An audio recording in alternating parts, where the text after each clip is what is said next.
Welcome back to my channel. ನಾನಿವತ್ತು ರೈತನ ಮಿತ್ರ lady ಬಗ್ಗಳ ಅಥವಾ ಜೀರುಂಡೆಗಳ ಬಗ್ಗೆ ಮಾಹಿತಿ ಹೊತ್ತು ಬಂದಿದ್ದೇನೆ. ಲೇಡಿ ಬಗ್ಗಳು ಅರ್ಧಗೋಳದ ಆಕಾರದ ಕೆಂಪು ಹಳದಿ ಬಣ್ಣದ ಮೇಲೆ ಕಪ್ಪು ಚುಕ್ಕೆಗಳಿರುವ ಸಣ್ಣ ಜೀರುಂಡೆಗಳು. ಇವು ಗಿಡ ಹೇನುಗಳನ್ನು ಅಥವಾ ಅಫಿಡ್ಸ್ಗಳನ್ನು ತಿನ್ನುವ ಮೂಲಕ ಬೆಳೆಗಳನ್ನು ರಕ್ಷಿಸುವ ಉಪಯುಕ್ತ ಕೀಟಗಳಾಗಿವೆ. ಇವು 8 ರಿಂದ 10 ಮಿಲಿಮೀಟರ್ ಉದ್ದವಿರುವ ಶತ್ರುಗಳಿಂದ ರಕ್ಷಿಸಿಕೊಳ್ಳಲು ಕಹಿ ದ್ರವವನ್ನು ಸ್ರವಿಸುತ್ತವೆ ಮತ್ತು ಗಿಡಗಳ ಎಲೆಗಳ ಕೆಳಗೆ ಮೊಟ್ಟೆ ಇಡುತ್ತವೆ.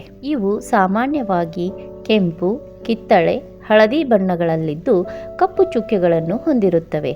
ಆದರೆ ಕೆಲವು ಪ್ರಭೇದಗಳು ಕಪ್ಪು ಬಣ್ಣದಲ್ಲಿ ಕೆಂಪು ಚುಕ್ಕೆಗಳನ್ನು ಹೊಂದಿರಬಹುದು. ಲೇಡಿ ಬಗ್ಗಳು ರೈತರಿಗೆ ಮಿತ್ರಕೀಟಗಳು. ಇವು ಗಿಡ ಹೇನುಗಳು, ನುಸಿಗಳು ಮತ್ತು ಇತರ ಬೆಳೆನಾಶಕ ಕೀಟಗಳನ್ನು ತಿನ್ನುತ್ತವೆ.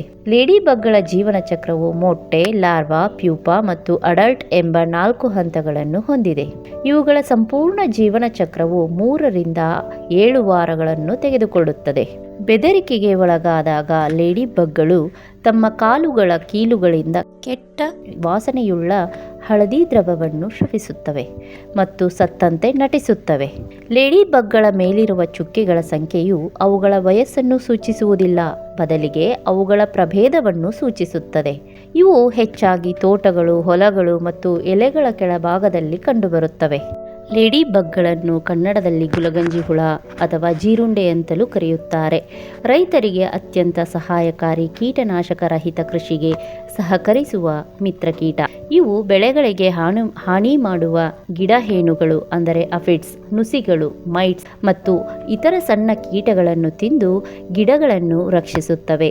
ಒಂದು ಪೂರ್ಣ ಬೆಳೆದ ಗುಲಗಂಜಿ ಹುಳ ದಿನಕ್ಕೆ ಸುಮಾರು 50 ರಿಂದ 60 ಗಿಡ ಹೇನುಗಳನ್ನು ತಿನ್ನಬಲ್ಲದು. ಲೇಡಿ ಬಗ್ ಇವು ರಸ ಹೀರುವ ಕೀಟಗಳನ್ನು ತಿನ್ನುವುದರಿಂದ ಕೀಟನಾಶಕಗಳ ಬಳಕೆ ಕಡಿಮೆಯಾಗುತ್ತದೆ. ಇದು ಸಾವಯವ ಕೃಷಿಗೆ ತುಂಬ ಒಳ್ಳೆಯದು. ಇವು ತಮ್ಮ ಜೀವನಾವಧಿಯಲ್ಲಿ ಸಾವಿರಾರು ಕೀಟಗಳನ್ನು ತಿಂದು ನಾಶ ಮಾಡುತ್ತವೆ. ಈ ಗುಲಗಂಜಿ ಹುಳದ ಮರಿಗಳು ಮೊಸಳೆಯ ಆಕಾರದಲ್ಲಿರುತ್ತವೆ, ಅಂದರೆ ಲಾರ್ವೆ, ಮತ್ತು ವಯಸ್ಕ ಹುಳುಗಳಿಗಿಂತಲೂ ಹೆಚ್ಚು ಕೀಟಗಳನ್ನು ತಿನ್ನುತ್ತವೆ. ಇವು ಹತ್ತಿ, ತರಕಾರಿ ಮತ್ತು ಹಣ್ಣಿನ ತೋಟಗಳಲ್ಲಿ ಬರುವ ಕೀಟಗಳನ್ನು ಅಂದರೆ ಹತ್ತಿ ಹಸಿರು ಹುಳ, ಬಿಳಿ ನೊಣ ಇವುಗಳನ್ನು ನಿಯಂತ್ರಿಸಲು ಸಹಾಯ ಮಾಡುತ್ತವೆ. ಎಲ್ಲ ಗುಲಗಂಜಿ ಹುಳುಗಳು ಮಿತ್ರ ಕೀಟಗಳಲ್ಲ.